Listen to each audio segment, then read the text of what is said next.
पाक अमेरिका ताल्लुकात में बड़ी पेशरफ्त। वज़ीर-ए-आज़म शहबाज शरीफ और सदर ट्रंप के दरमियान पहली बाज़ाब्ता मुलाकात कुछ देर बाद।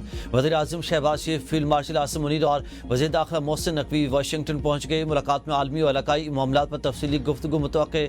मीडिया से गुफ्तगू में वज़ीर-ए-आज़म शहबाज शरीफ ने कहा कि सदर ट्रंप से मुस्लिम रहनुमाओं की मुलाकात के मुश्तरका इलामिया पर अमल दरामद से मुतालिक गुफ्तगू होगी।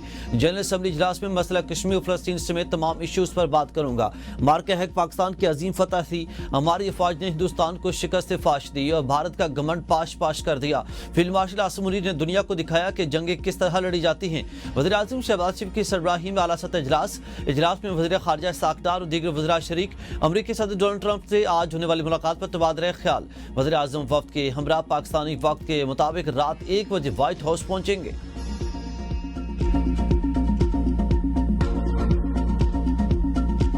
पाकिस्तान एशिया कप के फाइनल में पहुंच गया। बैटर्स की मायूस कुन कारकर्दगी पर बॉलर्स ने पर्दा डाल दिया। बांग्लादेश को 11 रन से शिकस्त। इतवार को रिवायती हरीफ फिर टकराएंगे। शाहीनों को भारत से हिसाब बराबर करने का नया मौका मिल गया।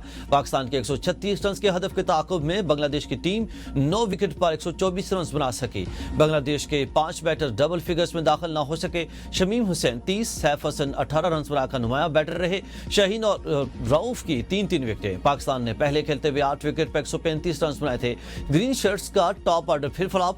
साइम अय्यूब 0 पर आउट, नापसंदीदा वर्ल्ड रिकॉर्ड बराबर कर दिया। साहबजादा फरहान 4, हुसैन तला 3, फखर जमान 13 रन बनाकर नुमाया रहे। मोहम्मद हारिस 31, मोहम्मद नवाज 25 रन बनाकर नुमाया बैटर रहे। शाहीन अफरीदी ने 19 रन की इनिंग खेली।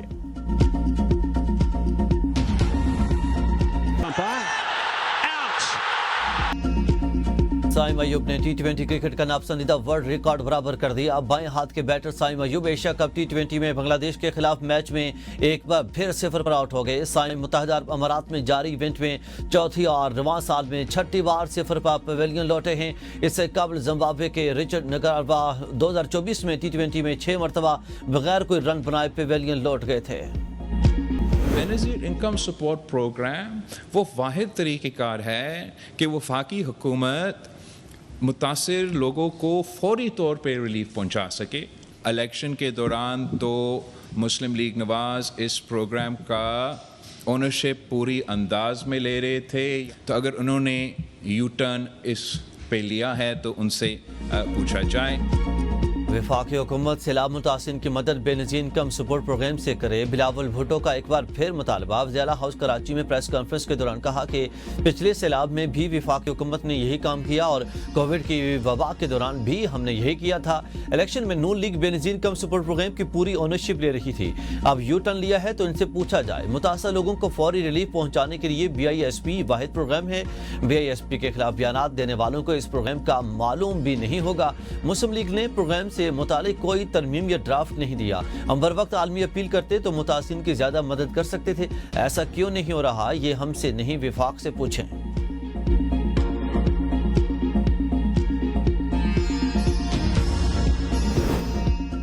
जुडिशल वर्क से रोकने का मामला सुप्रीम कोर्ट में जस्टिस तारिक महमूद जहांगीरी के समाअत के लिए मुकर्रर। जस्टिस अमीनुद्दीन की सरबराही में 5 रुकनी आईनी बेंच 29 सितंबर को समाअत करेगा। Justice Jamal Mandokhel, justice Mohammad Ali Mazhar, justice Hasan Azhar Rizvi, justice Shahid Bilal Hasan bench में शामिल। जस्टिस तारिक ने इस्लामाबाद हाई कोर्ट के डिवीजन बेंच का ऑर्डर सुप्रीम कोर्ट में चैलेंज किया था।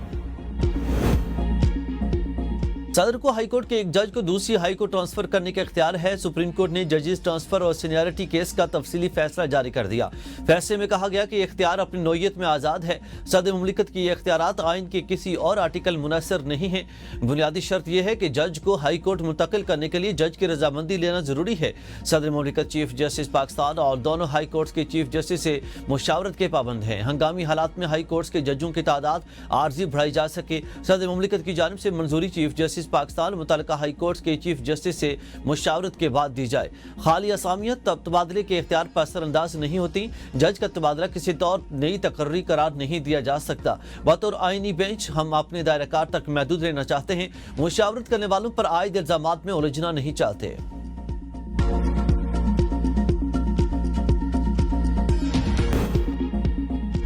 قائمہ کمیٹی غذائی تحفظ نے سیلاب متاثرین کی بینظیر انکم سپورٹ پروگرام کے تحت امداد کی سفارش کر دی۔ کمیٹی اجلاس میں کہا گیا سیلاب سے کے پی اور پنجاب میں 7% زرعی اراضی متاثر ہوئی۔ ملک بھر میں 25 لاکھ ایکڑ زرعی اراضی کو نقصان پہنچا ہے۔ کے پی میں 35,000 ایکڑ زرعی زمین کو نقصان پہنچا ہے۔ مشیر وزیر اعظم رانا ثناء اللہ کہتے ہیں کہ بینظیر انکم سپورٹ پروگرام وفاقی نوعیت کا ہے۔ سیلاب زدگان کی مدد صوبائی سطح پر ہوگی۔ ہماری خواہش ہے کہ بینظیر انکم سپورٹ پروگرام لوگوں کو روزگار فراہم کرے۔ بینظیر انکم سپورٹ کو بے نظیر روزگار اسکیم میں تبدیل کر دیا جائے۔ سننے میں آیا ہے کہ اس طرح کی اسکیم زیر غور ہے۔ مضبوط عدلیہ ہی عوام کو حقوق دلا سکتی ہے۔ میڈیا کی طرح عدلیہ کو بھی آزاد ہونا چاہیے۔ Chairman P T I barrister Gohar کہتے ہیں کہ عدلیہ صرف ججز کا نام نہیں بلکہ جمہوریت کا حصہ ہے۔ نظام کی بہتری کے لیے مستقل جدوجہد کرنا ہوگی۔ وکلاء کی جدوجہد نے ہمیشہ آئین و قانون کی بالادستی کے لیے کردار ادا کیا۔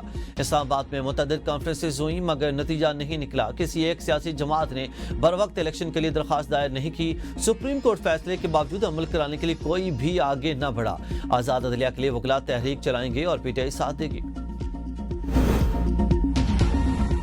حکمرانوں کے برات اور مہاجرین کی نشستوں کا معاملہ۔ وفاقی وزراء کا ایکشن کمیٹی کے آئین سے ماورا مطالبات ماننے سے انکار۔ مذاکرات ناکام۔ ذرائع کے مطابق 3 ادوار پر مشتمل مذاکرات 13 گھنٹے جاری رہے مگر کوئی پیش رفت نہ ہو سکے۔ جوائنٹ عوامی ایکشن کمیٹی نے عوامی مطالبات کے آڑ میں احتجاج کو ریاست مخالف ایجنڈے میں تبدیل کر دیا۔ حکومت آزاد کشمیر نے جوائنٹ عوامی ایکشن کمیٹی کے 50 میں سے 48 مطالبات کو تسلیم کیا۔ جوائنٹ عوامی ایکشن کمیٹی کے غیر آئینی مطالبات کشمیری عوام کی خواہشات کے منافی ہیں۔ وفاقی وزیر طارق فضل چودھری نے کہا کہ 4 سے 6 لوگ آئین میں ترمیم نہیں کر سکتے، اس کے لیے پارلیمنٹ جانا ہوگا۔ انجینئر امیر مقام نے کہا کہ ہم نے مذاکرات کو نتیجہ خیز بنانے کی بھرپور کوشش کی لیکن افسوس کمیٹی نئے مطالبات سامنے لاتی رہی۔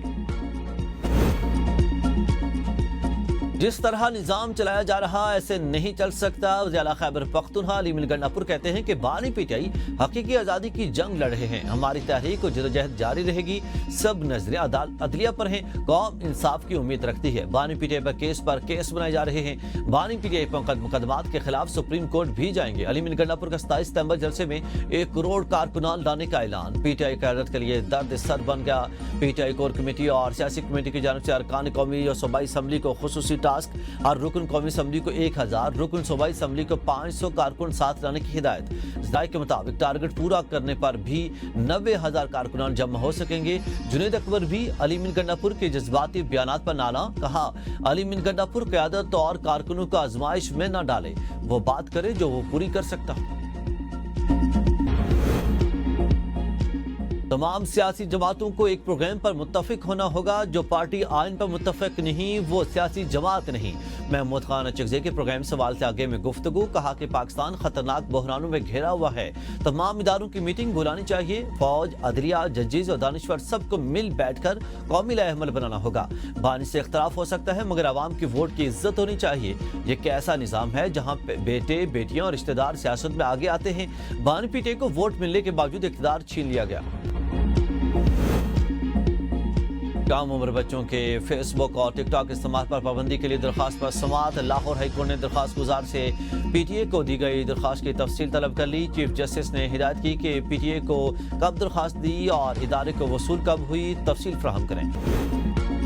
اسلام آباد ہائی کورٹ کا مظفر گڑھ کے حلقہ پی پی 269 میں الیکشن کرانے کا حکم۔ جسٹس ارباب محمد طاہر اور جسٹس انعام امین منہاس نے جسٹس سمن رفت کا 15 مئی کا حکم معطل کر دیا۔